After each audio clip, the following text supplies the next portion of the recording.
한국 탤런트 중에 83세 되신 할아버지 탤런트 한 분 계시는데요.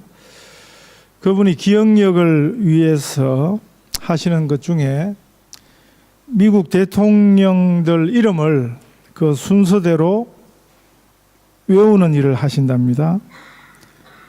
이번에 그 도널드 트럼프가 45대 대통령이 되었으니까 그동안 44명, 물론 이제 연임한 대통령도 있고요, 재선한 대통령도 있습니다만은 그 상당한 수의 미국 대통령 이름을 그것도 풀네임으로 순서대로 외워오셨다는 소리죠.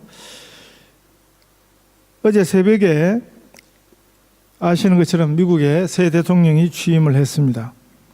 부동산으로 돈을 많이 번 부동산 재벌 출신의 도널드 트럼프입니다.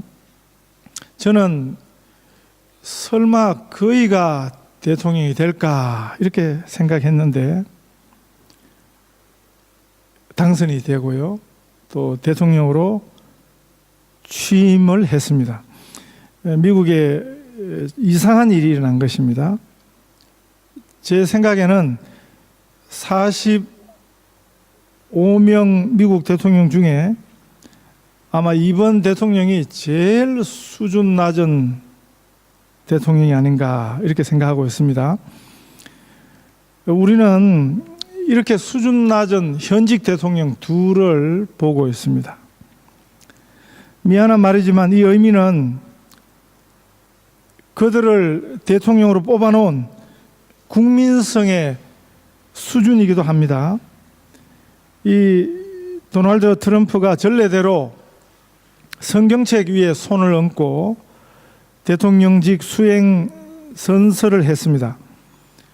그런데 그가 내건 주요 정책이 성경이 가르치는 그 교훈에 반하는 정책을 표방하고 있습니다. 미국 새 대통령의 정책은 한마디로 미국 우선주의입니다. 그 본질은, 내용은 뭐냐? 국가 이기주의를 표방하고 나선 것입니다. 그 예로 두 가지 아주 단순한 원칙을 가지고 떠드는데, 하나는 미국산 제품을 사라 하는 것이고요, 그리고 또 하나는 미국인을 고용하라 하는 것입니다. 이미 세계화 시대를 살아온 지가 언젠데, 그것도 미국 주도의 세계화 시대를 살아왔는데 이제 와서 미국 우선주의를 표방하고 나섰습니다. 그나마 이 수준 떨어지는 대통령을 미국민들이 다 기뻐하지는 않고요, 전체 미국민 중에서 절반은 싫어한다 하는 것이 그래도 미국의 희망이라고 생각합니다. 이것이 왜 성경에 반하는 정책입니까? 미국 같은 큰 나라가 그런 이기주의, 개국가주의 행태를 취하면 결국은 그건 다 죽자는 소리입니다. 그런다고 미국 하나만 잘 살게 되고 미국만 좋은 나라가 되는 게 아닙니다. 그건 세상식이고요, 다른 나라는 어떻게 되든지 상관없다, 그런 식이면 성경이 이것을 가르칩니다. 그런 태도로 살면, 그런 태도로 사는 나라, 그런 태도로 사는 사회, 세상은 결국 다 망한다 하는 것이 성경의 아주 중요한 원리입니다. 성경은 우리가 진짜 사는 법을 가르쳐 주십니다. 우리가 사는 법을 그래서 성경에서 배워야 합니다. 세상이 가르쳐 주는 대로 살면 그거 다 망한다고요. 성경이 가르쳐 주는 대로 살 때 우리가 하나님의 구원에 실제 참여할 수 있습니다. 하나님의 구원에 참여한다는 말은 하나님이 약속하신 그 영생이란 말, 그 영생이란 말이 신적인 삶이라는 거거든요. 우리의 고난을, 근본적인 한계와 고난을 끝장내는 그 영생을 누리는 삶이 구원의 삶인데, 그렇게 살려면, 그 하나님의 삶을 우리가 누리고 살려면 성경대로 살아야 하는 것입니다. 성경 전체의 교훈을 요약하면 하나님을 사랑하라, 그리고 내 이웃을 내 몸처럼 사랑하라 하는 것입니다. 교회도 마찬가지입니다. 우리는 착각하면 안 됩니다. 우리가 에핑 장로교회에 지금 속한 성도들입니다. 그러나 우리 교회는 주 예수님의 교회입니다. 우리가 주 예수님의 교회를 사랑하고 섬기지, 이 에핑 장로교회 하나만 사랑하고 섬기는 것은 아닙니다. 교회를 향한 사랑도 섬김도 주 예수님의 교회이기 때문에 우리가 사랑하고 섬기는 것입니다. 우리가 다른 교회에 대해서도 그런 마음을 가져야 합니다. 다른 교회에 대해서도 그런 태도를 가져야 하는 것입니다. 내 교회 중심, 개교회주의, 이것은 이기주의입니다. 이런 생각은 죄성의 뿌리를 둔 아주 추악한 마귀적 생각이라고 성경이 가르쳐주고 있습니다. 이웃이 없는 교회는 이웃을 없애는 방법이 있는데 이웃과 적대하는 거죠. 그러면 이웃은 안중에도 없게 되는 것입니다. 이런 교회는 교회됨의 의미를 잃어버리는 것입니다. 세상 속에 주 예수님이 자신의 교회를 세우셨는데, 예수님이 세상 속에, 그 세상 속이라는 말은 뭡니까? 이웃들이 있는 세상 속이라는 뜻입니다. 그런데 이웃이 없으면, 세상이 없으면 교회 존재 의미가 없는 것입니다. 이웃이 없는 성도도 꼭 같습니다. 우리가 신앙생활 핑계하고 이웃하고 담사하면 안 됩니다. 그건 신앙생활의 원래 목적이 아니에요. 나 하나 구원받고 끝나는 게 그게 신앙의 목적이 아닙니다. 예수님은 내 이웃을 내 몸처럼 사랑하라 이렇게 말씀하십니다. 예수님의 제자들, 예수님을 따르는 사람들에게는 처음부터 아주 독특한 표징이 있었습니다. 그건 뭐냐면 원수까지 사랑하라 가르치신 사랑입니다. 그 예수당, 예수를 따르는 사람들의 모임을 예수당이라 이렇게 말할 때 예수당의 표징은 사랑입니다. 예수님은 그의 제자들에게 또 교회에 새 계명을 주셨다 그랬죠. 내가 너희에게 새 계명을 주노니 너희는 서로 사랑하라. 하나님을 사랑하고 내 이웃을 내 몸처럼 사랑하라 하신 새 계명입니다. 그냥 온 세상 유행가 속에 다 들어있는 그런 사랑이 아니고요, 우리 예수님 친히 보여주신 그 사랑입니다. 이것이 예수님의 가르치심입니다. 이것이 예수님의 방식입니다. 성경식이고요. 용서하는 자로 살라고 먼저 우리를 먼저 용서해 주셨습니다. 사랑하는 자로 살라고 우리를 먼저 사랑해 주셨습니다. 우리의 구원도 성경에서 우리의 구원을 이해해야 하는데, 성경에서 우리 구원 이해를 배우면 이렇습니다. 우리가 왜 구원을 받았는가? 하나님이 나를 사랑해 주셔서, 나를 불쌍히 여기셔서, 네, 그래서 우리를 구원하셨습니다. 그런데 우리를 구원하신 하나님의 궁극적 목적이 있습니다. 성경이 가르치는 것은 우리 이웃 때문에 우리가 구원을 받았습니다. 그래서 우리는 우리 이웃들에게 구원의 빚진 자들입니다.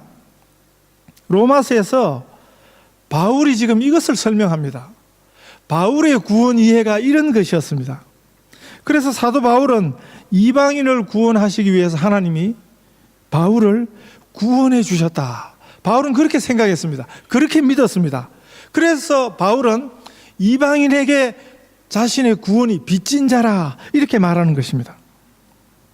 하나님께서 우리에게 주신 이 크신 구원이요, 이 축복과 은혜가 우리에게서 막히면 안 되는 것입니다. 우리는 하나님의 이 크신 구원과 은혜와 축복과 사랑과 이 용서를 우리만 받고 그냥 막아서서는 안 되는 것입니다. 우리는 이 하나님의 은혜의 구원을, 이 축복의 통로가 되어야 하는 것입니다. 사랑하는 자로, 축복하는 자로, 용서하는 자로 살라고 하나님께서 우리를 부르셨습니다. 이 말이 조금 차이가 나지만 내용으로 보면 엄청나게 다른 말입니다. 사랑받는 자가 아닙니다. 축복을 받는 자가 아닙니다. 은혜를 받는 자가 아닙니다. 축복하는 자로 살라고 우리에게 복을 주셨습니다. 용서하는 자로 살라고 우리를 용서하셨습니다.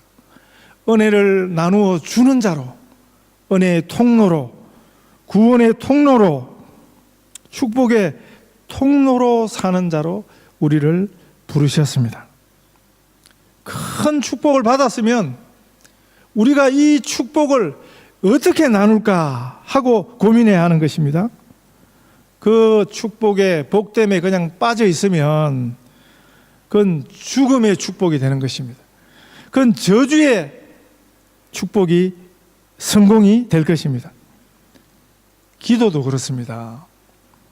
우리의 기도는 달라야 하는 것입니다. 기도만 하면 되는 것이 아니고, 그냥 열심히 기도하면 되는 것이 아니고, 우리는 그리스도인답게 기도해야 합니다. 한국 교회는 열심히 기도하라고는 가르쳤는데 어떻게 무엇을 구하며 기도해야 하는지에 대해서는 잘 가르치지 못했습니다. 이 기도의 원리를, 이 기도의 내용을 성경에서 배우실 수 있으시기를 바랍니다. 제가 처음 예수 믿을 적에 제가 다니던 제 모교회에서 기도를 제일 열심히 하시던 권사님 잊을 수 없습니다. 제가 종종 밤이면 저도 기도하기 위해서 교회당에 몰래 들어가면 이미 항상 그 권사님이 이 흙으로 된, 저희 교회가 그 당시 개척교회였는데요, 창고 같은 것을 하나 빌려가지고 흙바닥입니다. 그런데 의자를 이렇게 놓고 그렇게 예배 드리던 곳인데 그 의자에 앉지 않아 하시고 그 권사님은 항상 의자 앞에, 강단 바로 앞에 흙바닥에 가만히 떼기를 펴시고는 거기 앉으셔서 밤새 기도하시던 분이셨습니다. 제가 군에서 제대해 보니까 제가 군에 간 사이에 교회에 무슨 일이 있었던 것 같아요. 그 권사님이 교회를 떠나시고 안 계셨습니다. 그렇게 서운할 수가 없었습니다. 제가 기도를 배울 적에 저의 가장 중요한 기도 선생님은 성령 하나님이셨습니다. 그 다음에 제게 기도를 가르쳐 주셨던 분이 그 권사님이셨습니다. 그 권사님이 제게 기도를 이렇게 하라, 저렇게 하라, 그렇게 말씀하신 적은 한 번도 없었습니다. 그런데 그 권사님 하시는 기도 소리를 들으면서 아, 기도는 저렇게 하는 것이구나, 그렇게 배웠습니다. 그 권사님에게 배운 기도의 아주 한 중요한 특징 하나는요, 항상 남을 위한 기도를 먼저 하는 것입니다. 교회를 위한 기도를 먼저 하는 것입니다. 그 권사님에게도 6 자녀가 있었습니다마는 자기 자녀들 위한 기도는 항상 맨 나중에, 그리고 그 기도의 분량도 다른 사람, 교회를 위해서 다른 사람들을 위한 기도에 되면 자기 자녀를 위한 기도는 정작 별로 많이 못 하시는 것이었습니다. 저는 원래 기도가 그런 줄 알았습니다. 사랑은 버리는 것입니다. 사랑은 더 가지지 않는 것입니다. 쓰고 빌려줄 때 더 풍성해지는 것입니다. 하나님의 은혜도 그렇습니다. 하나님이 주시는 축복도 그렇습니다. 기도도 그렇습니다. 그 권사님 기도하시던 소리를 들으면 교회를 위해서 기도하시던 중에 빼먹지 아니하시고 꼭 저를 위해서 기도해 주셨습니다. 그때 신학대학에 다니던 저를 위해서, 그리고 안 믿던 저희 가족들을 위해서 그분이 눈물로 기도해 주셨습니다. 자기 자녀들이 많은데도 불구하고 자기 자녀들보다도 저를 위해서 더 열심히 기도해 주셨습니다. 남들 위해서 기도하다가 정작 내 자녀 위한 기도할 시간이 없으면 어떻게 해? 그런 거 여러분 고민하지 마십시오. 성경의 원리는 뭔지 아십니까? 남의 자녀들 위해서 기도하다가, 남들 위해서 기도하다가 정작 내 문제를 위해서 기도하지 못할 때, 내 자녀를 위해서 기도하지 못할 때 예수님이 대신 기도해 주십니다. 성령님이 대신 기도해 주십니다. 이게 성경의 가르침입니다. 제발 그렇게만 하십시오. 남들 위해서 기도하다 보니까, 남의 자녀들 위해서 기도하다 보니까 내 자녀 위한 기도할 시간이 없네. 여러분 제발 그렇게 마십시오. 부모로서요, 부모된 내가 내 자녀를 위해서 기도하는 것보다 비교할 수 없는 일은 예수님이 대신 내 자녀를 위해서 기도해 주시는 것입니다. 성령 하나님이 대신 내 자녀를 위해서 기도해 주시는 것입니다. 여러분, 이게 성경이 가르치는 비결입니다. 본문에서는 로마의 성도들을 향해서 기도를 요청하는 바울의 편지 내용인데요, 우리는 여기서 몇 가지 기도의 원리를 배울 수 있습니다. 여기서 오해해서는 안 되는 것이, 이 오늘 본문을 별 생각 없이 읽으면 마치 바울이 자기 개인을 위해서 기도 부탁을 하는 것처럼 그렇게 들립니다. 30절에서 보면 나를 위해서 하나님께 빌어 그랬고요, 31절에도 나로, 또 내가 이렇게 되어 있죠. 32절에도 나로 그랬고요, 33절 말고는 절절히 바울 개인을 지금 언급하고 있는 듯 보입니다. 그런데 그건 오해입니다. 로마서 전체에서 보면 이 바울은 결코 개인 한 사람이 아닙니다. 로마서의 시작이 그랬습니다. 예수 그리스도의 종 바울이라, 하나님의 복음을 위해서 택함을 받은 바울이라. 그 바울입니다. 지금 바울 서신들에 보면 마치 바울이요, 자신을 위해서 아주 강력히 변명하고 변호하는 듯한 그런 구절들이 많이 나오는데, 그건 자기 개인적 변명이 아닙니다.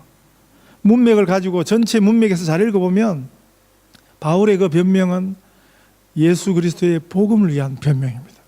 예수 그리스도의 교회를 위해서 그가 그렇게 열렬히 변명하고 변호하고 그렇게 변정하고 있는 것입니다. 오늘 본문에서의 기도 부탁은 바울과 힘을 같이 하고 바울을 위하여 하나님께 기도하는 것인데, 이 의미는 바울이 전하는 그 복음을 위해서 하나님이 바울에게 주신, 이것은 바울의 개인적 사명이 아닙니다. 하나님의 일을 위해서 기도를 부탁하고 있습니다. 결국 이 기도는 무엇입니까? 우리 예수님 가르쳐 주신 기도하고 다르지 않습니다. 표현만 다른 것입니다. 예수님께서 이렇게 기도를 가르쳐 주셨죠. 너희는 이렇게 기도하라. 하늘에 계신 우리 아버지여, 하나님의 이름이 거룩히 여김을 받으시옵소서. 하나님의 뜻이 하늘에서 이루어진 것 같이 이 땅에서도 이루어지소서. 하나님의 나라가 임하시옵소서 하는 이 기도가 그 내용에서 꼭 같은 기도인 것입니다. 이 기도에 힘을 같이 하라 하는 것입니다. 기도는 힘을 같이 하여 하나님께 하는 것입니다. 그저 그 내용만 입으로 말하고 마는 것이 아니고, 힘을 같이 한다는 말은 온 마음으로 로마 성도에게 바울의 마음과 같이 해서 그렇게 힘을 실어서 기도해 달라고 부탁을 했습니다. 문제를 만나면 진짜 신앙이 구분이 되는 것입니다. 어려움이 있을 때 참 신앙의 진위가 구분이 되는 것입니다. 예수 믿는 사람은 어려울 앞에 기도합니다. 그리고 기도 제목을 함께 나눕니다. 이것이 진정한 성도의 표식입니다.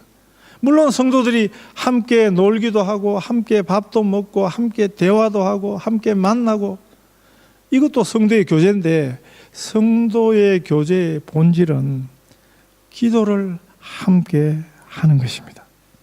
함께 힘을 같이 하여 기도할 수 있는 사람들이 성도들입니다.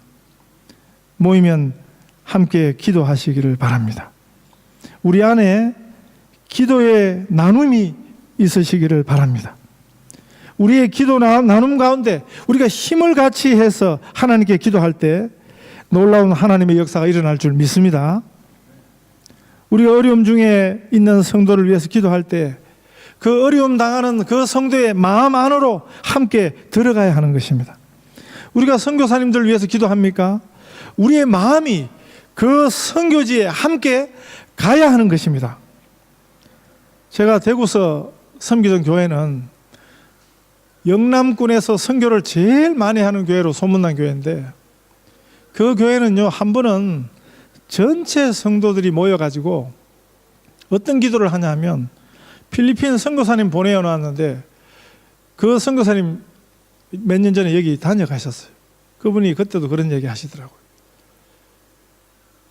어떤 기도를 했냐면 선교지에 가서 그분이 이 선교지에서도 한국 음식 먹는 게 중요합니다.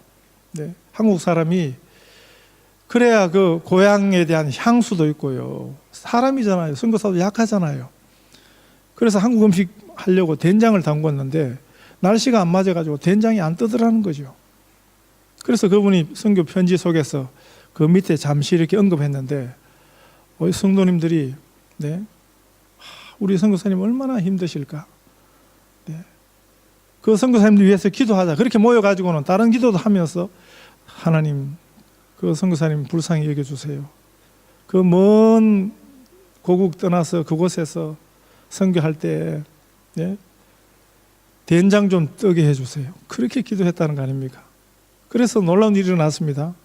그렇게 그전에는 된장이 안 떴는데 그날 이후로 된장이 뜨더라는 거죠. 네. 우리가 힘을 실어하는 기도가 이런 것입니다. 첫 번째 기도 부탁은 이 바울의 기도가 세 가지 기도 부탁을 하고 있는데 31절에요. 나로 유대에서 순종하지 아니하는 자들로부터 건짐을 받게 하라. 바울 자신이 만나게 될 위협으로부터의 구원이죠. 우리를 시험에 들게 하지 마옵시고 악에서 우리를 구하여 달라고 예수님 가르쳐 주신 기도처럼 바울은 자신의 적들로부터의 위협에서의 구원을 위한 기도를 부탁했습니다. 이 기도 부탁은 단순히 그들의 위협으로부터 살아남는 것이 목적이 아니었습니다. 바울에게는 하나님 주신 사명이 있었거든요. 그 위협에서 건짐을 받아 그에게 주어진 그 사명을 완수할 수 있도록 기도해 달라는 것이었습니다. 그건 우리 하나님의 일이 이루어지도록 함께 기도해 달라는 의미였습니다. 두 번째 기도는 31절 하반절입니다. 또 예루살렘에 대하여 내가 섬기는 일을 성도들이 받을 만하게 하고, 지난주 설명했습니다. 구약 선지서에 종말 비전의 성취라 그랬죠. 이방인들이 구원을 얻고 그 구원 얻은 이방인들이 예물을 들고 하나님 앞에 나온다 하는 그 성취, 그 헌금을 예루살렘 유대인들이, 유대 기독교인들이 이방인들의 헌금을 받아들인다는 것은 그것의 성취이기도 하고요. 그리고 그 시대 바울이 복음을 전하는 그 복음의 핵심 요소 중에 하나가 뭡니까? 유대인과 이방인이 그리스도 예수 안에서 하나가 된다 하는 것입니다. 그 시대의 문화장벽상 종교장벽으로도 사회학적으로도 그 넘을 수 없는 장벽이었습니다. 그래서 이 일을 위해서 바울이 기도했습니다. 세 번째 기도 부탁은 32절에 나로 하나님의 뜻을 따라 기쁨으로 너희에게 나아가서 너희와 함께 편히 쉬게 하라, 이렇게 부탁했는데 바울의 기도는 나로 하나님의 뜻을 따르도록 기도해달라, 그것이 기도의 본질입니다. 우리들도 우리 다른 성도들에게 기도 부탁을 할 때 하나님의 뜻에 순종할 수 있게 해달라. 이렇게 기도해 주세요. 이렇게 기도 부탁을 해야 됩니다. 우리가 다른 성도들을 위해서 기도할 때도 그분이 하나님의 뜻을 따르도록 해 주십시오. 이렇게 기도해야 되는 것입니다. 우리 성도들의 최고의 목적은요, 하나님의 뜻을 따르는 것입니다. 겟세마네 동산에서 십자가를 목전에 두신 예수님께서 아버지여 내 뜻대로 마시고 아버지의 뜻대로 되기를 원하나이다 하신 이 기도가요, 우리 기도의 영원한 모범입니다. 예수님의 기도를 배우십시다. 성경의 기도를 배우십시다. 내 식이 아니라 예수님식으로, 성경식으로 기도하십시다. 내 유익이 아니라 복음을 위해서, 주님의 유익을 위해서, 교회의 유익을 위해서 기도하며 또 그렇게 사시는 우리 귀한 하나님의 성도들이 다 되시기를 축복합니다.